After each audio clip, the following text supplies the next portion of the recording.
BJP नेताओं ने बचाई कांग्रेस की सरकार। क्या गहलोत और वसुंधरा मिले हुए हैं या जादूगर ने चल दी नई चाल? सचिन पायलट की बात गहलोत ने कैसे दोहरा दी? राजस्थान में चुनावी रण से पहले सियासत के खेल का पूरा हाल। कांग्रेस के किस विधायक को बीजेपी के कौन से नेता ने दी रिश्वत? 2018 की उस रात की पूरी कहानी, जिस पर है सवाल।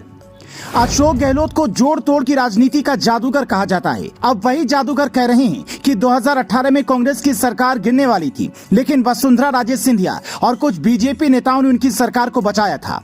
भारत की राजनीति में शायद ये पहली बार ही होगा जब कोई सीएम दूसरी पार्टी के पूर्व सीएम को कहे कि उसने हमारी सरकार बचाई थी, वरना सब आरोप ही लगाते हैं हमारी सरकार को गिराने की कोशिश की गई। अब सवाल ये है कि इस बात में कितनी सच्चाई है। तो वसुंधरा राजे सिंधिया ने इसे सिरे से नकार दिया है और अपने खिलाफ एक बड़ा षड्यंत्र बताया है।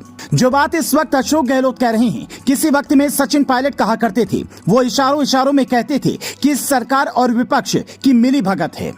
तो क्या वो मिली भगत अब साफ हो गई है या फिर अशोक गहलोत बड़ा सियासी दांव खेल रही हैं? वसुंधरा राजे सिंधिया और बीजेपी केंद्रीय नेतृत्व के रिश्ते किसी से छिपे नहीं हैं। ऐसे में चुनाव से ठीक पहले गहलोत के इस पेच से ऊंट किस करवट बैठेगा, ये देखना बड़ा ही दिलचस्प हो गया है। वसुंधरा ने इसे चाल बताते हुए कहा, मुख्यमंत्री अशोक गहलोत 2030 में होने वाली हार से भयभीत होकर झूठ बोल रही हैं। उन्होंने गृह मंत्री अमित शाह जी पर आरोप लगाया है, जिनकी ईमानदारी और सत्यनिष्ठा सर्वविदित है। उन्होंने कहा कि रिश्वत लेना और देना दोनों अपराध हैं। यदि उनके विधायकों ने पैसा लिया है तो एफआईआर दर्ज करवाएं। सच तो यह है कि अपनी ही पार्टी में हो रही बगावत और रसातल में जाति जनाधार के कारण बौखलाहट में उन्होंने ऐसी अमर्यादित और असत्य आरोप लगाए हैं।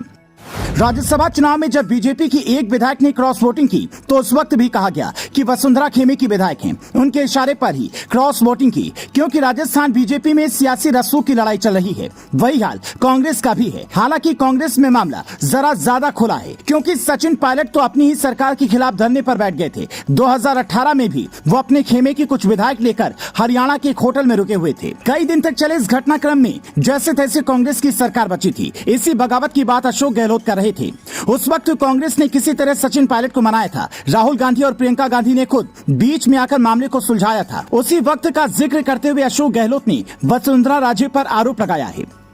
लेकिन अपनी पार्टी में पहले से ही इस तरह के आरोपों से घिरी रहने वाली वसुंधरा के लिए नई मुश्किल खड़ी हो गई है और सचिन पायलट को भी एक तरह से समझा दिया गया है कि वसुंधरा के खिलाफ फिलहाल तो कोई कार्रवाई नहीं होने वाली है। इसी जादूगरी से आज तक अशोक गहलोत सत्ता पाते रहे हैं और राजस्थान की राजनीति में खुद को पितामह कहलाते रहे हैं। अगर बीजेपी ने अब वसुंधरा को दरकिनार किया तब भी अशोक गहलोत का फायदा है, और नहीं किया तो सचिन पायलट वाला तीर निशाने पर लगेगा। गहलोत के लिए दोनों हाथ में लड्डू लग रहे हैं, लेकिन जब बीजेपी के चाणक्य की एंट्री होगी तब क्या होगा?